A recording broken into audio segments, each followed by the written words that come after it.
Assalamualaikum warahmatullahi wabarakatuh.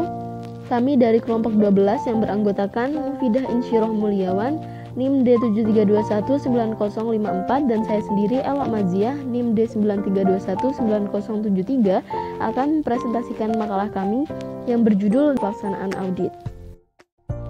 Adapun poin pembahasan yang akan kami presentasikan yakni ada 6. Yang pertama, pertemuan awal. Yang kedua, pengumpulan data. Yang ketiga, menyusun kertas kerja.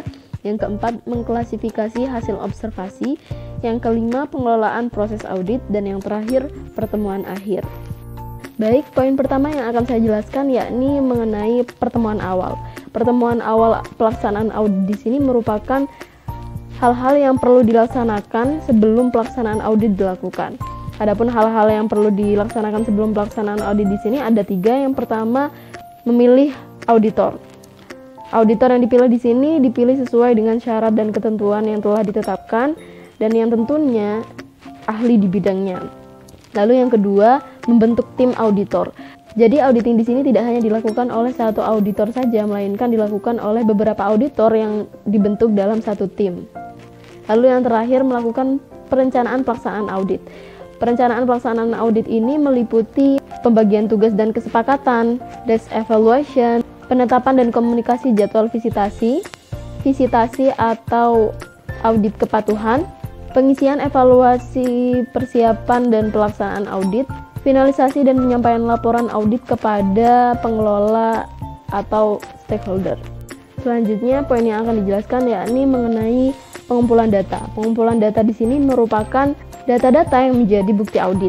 Pengumpulan data di sini dilakukan dengan cara mewawancarai stakeholder. Pemeriksaan dokumen bisa berupa foto, video, dan rekaman. Pemeriksaan produk, pengamatan aktivitas lapangan atau observasi lapangan. Lalu yang terakhir, pengamatan kondisi lapangan. Poin yang ketiga yakni menyusun kertas kerja. Kertas kerja di sini merupakan sarana yang digunakan oleh auditor agar dapat membuktikan pekerjaan lapangan yang dilakukan oleh seorang auditor sesuai dengan standar yang berlaku. Terdapat susunan sistematis dari kertas kerja audit agar dapat memudahkan dalam penelaahannya.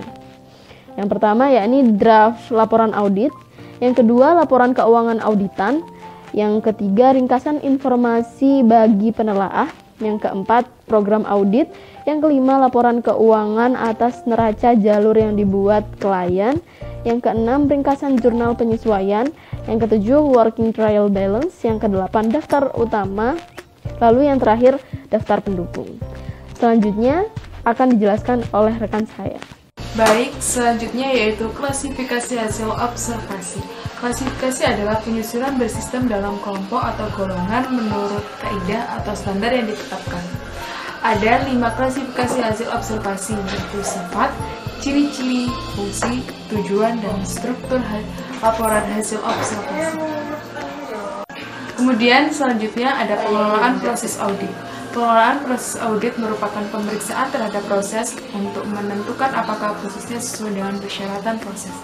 Ada 6 langkah proses audit, yaitu pertama, meminta dokumen yang dibutuhkan, kedua, mempersiapkan rencana audit, ketiga, menjalankan rapat terbuka, keempat, mulai melakukan observasi, kelima, menyusun laporan, dan keenam, menyiapkan rapat penutupan. Materi yang terakhir yaitu pertemuan akhir. Dalam pertemuan akhir, audit adalah tentang penyiapan, pengesahan, dan penyampaian laporan. Laporan internal audit, penyelesaian audit ini akan dilaksanakan dan ditindaklanjuti oleh internal audit. Menurut Rustendi 2017, pemantauan hasil audit oleh auditor internal merupakan proses tindaklanjut audit dengan cara menilai efektivitas dari tindakan korektif oleh manajemen terhadap hasil audit yang dilaporkan. Terima kasih. Sekian dari kelompok kami. Mohon maaf bila ada salah kata. Wassalamualaikum warahmatullahi wabarakatuh.